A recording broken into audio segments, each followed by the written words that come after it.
शेततळ्यात बुडून तिघ्या चिमुकल्या बहीण भावांचा मृत्यू। काल सकाळपासून होते बेपत्ता, सकाळी पाण्यावर तरंगले मृतदेह। कोनडजवळची घटना। मंदिरात देवदर्शनासाठी गेलेल्या तिघा चिमुकल्यांचा शेततळ्यात बुडून दुर्दैवी मृत्यू झाला।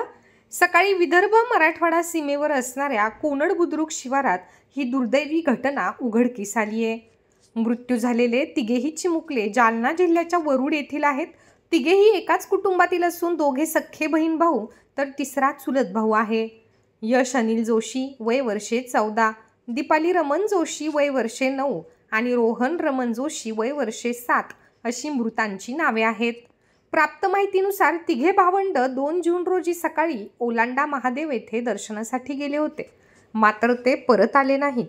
दरम्यान तिघे चिमुकले रात्री उशिरापर्यंत घरी न आल्याने कुटुंबातील सदस्य बेचैन होते। सगळीकडे गावकऱ्यांनी शोधाशोध केली। अखेर कुटुंबियांनी पोलीस ठाण्यात तक्रार दिली होती। आज कोनड बुद्रुक ते जाफराबाद रस्त्यावरील सुभाष परिहार यांच्या शेततळ्यात तिघांचे मृतदेह तरंगलेले आढळले। घटनेची माहिती मिळताच पोलिसांनी घटनास्थळी धाव घेतली आहे।